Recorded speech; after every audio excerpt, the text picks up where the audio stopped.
ലേവ്യ പുസ്തകം 7-ാം അധ്യായം. യഹോവേ, നിന്റെ ന്യായപ്രമാണത്തിന് അത്ഭുതമുള്ള കാര്യങ്ങളെ കാണുവാൻ തക്കോണം എൻ്റെ ഹൃദയക്കണ്ണുകളെ നീ പ്രകാശിപ്പിക്കണമേ.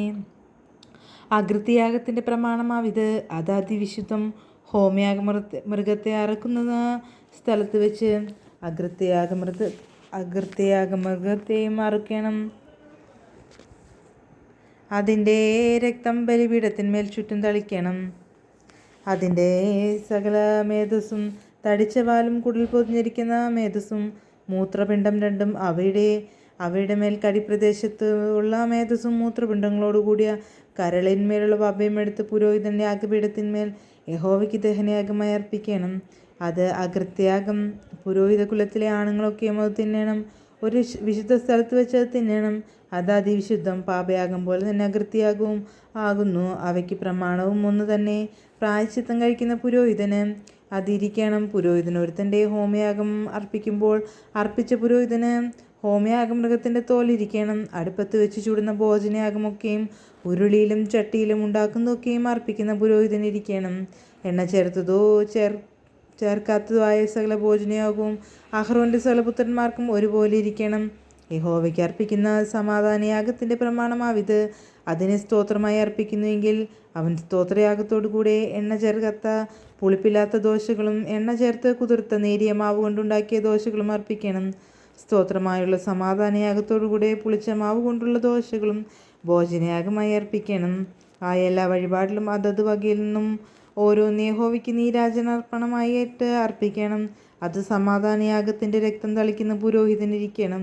എന്നാൽ സ്തോത്രമായുള്ള സമാധാനയാഗത്തിൻ്റെ മാംസം അർപ്പിക്കുന്ന ദിവസത്തിൽ തന്നെ തിന്നണം. അതിലൊട്ടും പ്രഭാതം വരെ ശേഷിപ്പിക്കരുത്. അർപ്പിക്കുന്ന യാഗം ഒരു നേർച്ചയോ സ്വമേധദാനമോ ആകുന്നുവെങ്കിൽ യാഗം അർപ്പിക്കുന്ന ദിവസത്തിൽ തന്നെ അത് തിന്നണം. അതിൽ ശേഷിപ്പുള്ളത് പിറ്റന്നാളും തിന്നാം. യാഗമാംസത്തിൻ്റെ മൂന്നാം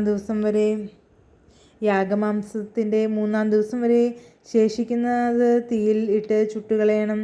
സമാധാനയാഗത്തിൻ്റെ മാംസത്തിൽ ഏതാനും 3-ാം ദിവസം തിന്നാൽ അത് പ്രസാദമായിരിക്കുകയില്ല. അർപ്പിക്കുന്നവന് കണക്കിടുകയുമില്ല. അത് അറപ്പായിരിക്കും. അത് തിന്നുന്നവൻ കുറ്റം വഹിക്കണം. ശുദ്ധിയില്ലാത്ത വല്ലതിനെയും തൊട്ടുപോയ മാംസം തിന്നരുത്. അത് തീയിലിട്ട് ചുട്ടുകളയണം. ശേഷം മാംസമോ ശുദ്ധിയുള്ളവനെല്ലാം തിന്നാം. എന്നാൽ അശുദ്ധി തൻ്റെ മേലിരിക്കുമ്പോൾ ആരെങ്കിലും യഹോവയ്ക്ക് സമാധാനയാഗങ്ങളുടെ മാംസം തിന്നാൽ അവനെ അവൻ്റെ ജനത്തിൽ നിന്നും ഛേദിച്ച് കളയണം. മനുഷ്യൻ്റെ അശുദ്ധിയെയോ അശുദ്ധ മൃഗത്തെയോ ശുദ്ധിയില്ലാത്ത വല്ല അറപ്പിനെയോ ഇങ്ങനെ ശുദ്ധിയില്ലാത്ത യാതൊന്നിനെയും ആരെങ്കിലും തൊട്ടിട്ട് യഹോവയ്ക്കുള്ള സമാധാനയാഗങ്ങളുടെ മാംസം തിന്നാൽ അവനെ അവൻ്റെ ജനത്തിൽ നിന്ന് ഛേദിച്ച് കളയണം. യഹോവ പിന്നെയും മോശയോട് അരുളിച്ചെയ്തത്, നീ ഇസ്രായേൽ മക്കളോട് പറയേണ്ടതെന്നാൽ, ചെമ്മരിയാടിൻ്റെയോ കോലാടിൻ്റെയോ കാളയുടെയോ മേധസ് നിങ്ങൾ അശേഷം തിന്നരുത്. താനെ ചത്തതിൻ്റെ മേധസ്സും പറിച്ചു കയറിപ്പോയതിൻ്റെ മേധസ്സും മറ്റെന്തിനെങ്കിലും കൊള്ളിക്കാം. തിന്നുക മാത്രമരുത്. യഹോവയ്ക്ക് ദഹനയാഗമായി അർപ്പിച്ച മൃഗത്തിൻ്റെ മേധസ് ആരെങ്കിലും തിന്നാൽ അവനെ അവൻ്റെ ജനത്തിൽ നിന്ന് ഛേദിച്ച് കളയണം. നിങ്ങളുടെ വാസസ്ഥലങ്ങളിലെങ്ങും യാതൊരു പക്ഷിയുടെയും മൃഗത്തിൻ്റെയോ രക്തം നിങ്ങൾ ഭക്ഷിക്കരുത്. വല്ല രക്തവും ഭക്ഷിക്കുന്നവനെയെല്ലാം അവൻ്റെ ജനത്തിൽ നിന്ന് ഛേദിച്ച് കളയണം. യഹോവ പിന്നെ മോശയോട് അരുളിച്ചെയ്തത്, നീ ഇസ്രായേൽ മക്കളോട് പറയേണ്ടത് എന്തെന്നാൽ, യഹോവയ്ക്ക് സമാധാനയാഗം അർപ്പിക്കുന്നവൻ തൻ്റെ സമാധാനയാഗത്തിൽ നിന്ന് യഹോവയ്ക്ക് വഴിപാട് കൊണ്ടുവരണം. സ്വന്തം കൈയാൽ അവൻ അത് യഹോവയുടെ ദഹനയാഗമായി കൊണ്ടുവരണം. യഹോവയുടെ സന്നിധിയിൽ നീരാജനാർപ്പണമായി നീരാജനം ചെയ്യേണ്ടതിന് നെഞ്ചോടുകൂടിയ മേധസ്സും കൊണ്ടുവരണം. പുരോഹിതൻ മേധസ് യാഗപീഠത്തിന്മേൽ ദഹിപ്പിക്കണം. എന്നാൽ നെഞ്ച് അഹ്റോനും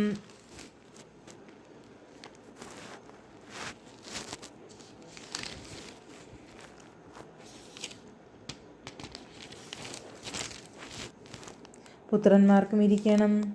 നിങ്ങളുടെ സമാധാനയാഗങ്ങളിൽ വലത്തെ കൈക്കുറക് ഉദർച്ചാർപ്പണത്തിനായി നിങ്ങൾ പുരോഹിതൻ്റെ പക്കൽ കൊടുക്കണം.